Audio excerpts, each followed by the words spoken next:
Wednesday, the 9th of December 2015. Here's the second take of the latest update from Neil Keenan. It's actually the third take. Anyway, the first two problems with the microphone.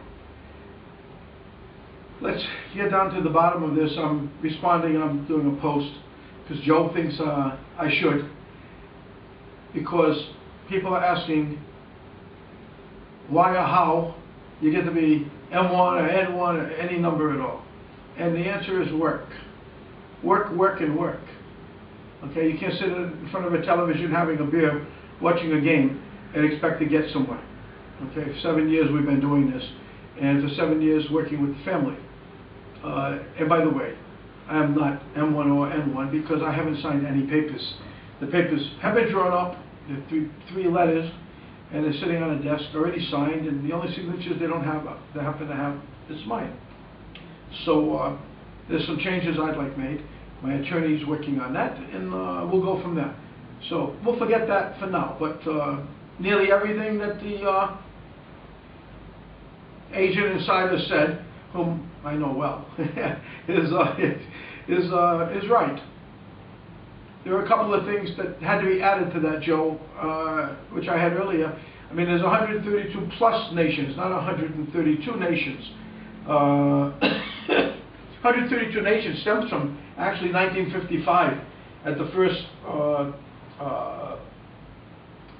what's it called, non-aligned member movement meeting in what was the first meeting, Joe, in 1955? Do you know? here in Bandung. Bandung was the second meeting. Was it a second too? Was Bandung in 1965? In 1955, it was in Bandung. Yeah, 1965 was in Bandung. No, 55. 55, and then the next one was where? Bandung. It was a commemoration. That was Bandung too. I don't remember. No, where was it? I don't remember. When Mandela and everybody came. I don't remember. Okay, well anyway, there was a second one, and it was 132 nations, so they stuck to the 132 nations in the agreement, and there's actually a lot more because of the Monaco situation. We had 182, and it really isn't going to be, not anything's going to be given to any nation. Okay, the governments can salivate and they can lick their lips and they can do whatever the hell they want, thinking that something's going to come to them. It's not coming to them. It's going to a foundation that's established. Should I sign? It'll be going to a foundation that's been established and placed in each and every country with people running it for humanitarian projects, programs for rebuilding. Okay, there'll be a lot of jobs. There'll be a lot of money going into different things. So the governments won't be able to, and there will be no more Clintons or Bushes or Obamas with their hand in everybody's pocket. That's going to stop. We're going to use the money for the purposes that it has to be used. There'll be small banking loans issued to those that qualify. I won't be handling that either. There'll be people handling that in the States who are qualified. And it'll just go on and on. Everything's going to be done the right way. We're going to have a legal team. We're going to have a security team. We're going to be tossing people, hopefully throwing arrest warrants at them left and right, so that we can clean the streets with them. We've had to clean the roads so far, as you know. We've had to do the OPPT and the OITC and the Swiss Indo and the this and the that and Red Dragons and so much bullshit that it took forever to get to where we are. Now we're there. So the next step is setting it up after I sign and after I get some funds to do this. Then I have to, to set things up properly.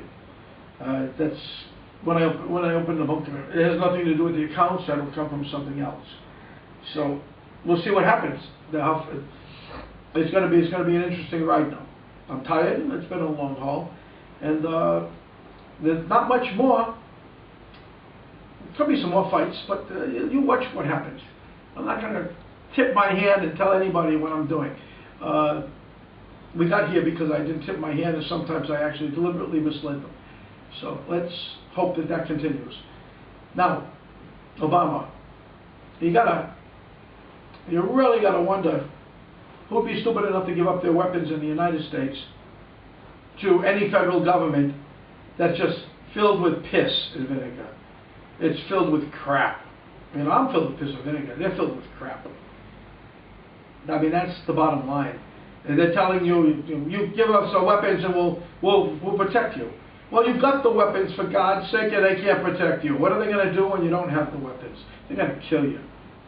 All those weapons that are disappearing in the United States are being put away for the rainy day when Obama decides to make the phone call and call in his own private army, which happens to be all those people coming in right now, refugees, also known as terrorists. Okay? Those weapons will be distributed all over the country into different places, to their cell blocks and so on, all because of our own president. And the bottom line is that they will kill you. Keep your weapons. I've heard this today twice from the Middle East. I've heard it also from Asia on numerous occasions, and even the States. And the Pentagon's well aware of what's going to happen, and they're watching. I don't know what they're going to do, but they are watching. So be careful, okay? Be very careful. Those boys that came in didn't come in looking, well, they're going to get food stamps, they're going to spend your money because you're going to let them, because Obama's giving it to them, and everybody in the government's afraid of Obama, because if you remember, when he ran for election, everybody was afraid of Acorn. Donald Duck and Mickey Mouse were donating funds from the Middle East to Obama's campaign, and it was illegal, but nobody would say boo. Well, it's time to say boo. It's time to protect your family, time to protect your children, get rid of this bum. I'm going to do my best in the near future, and my best is pretty good. And I got some damn good ideas in my head. And if I can get Anna Marie with me, and we've already communicated, and I'm going to tie up with Anna Marie, and we're going to raise some holy cane in that Western Hemisphere and Europe. Because I know I'm a bad boy. She's a good girl. So that makes things work. She's brilliant. I told you, she's brilliant. And me, I'm just a schmuck, as they say. But that's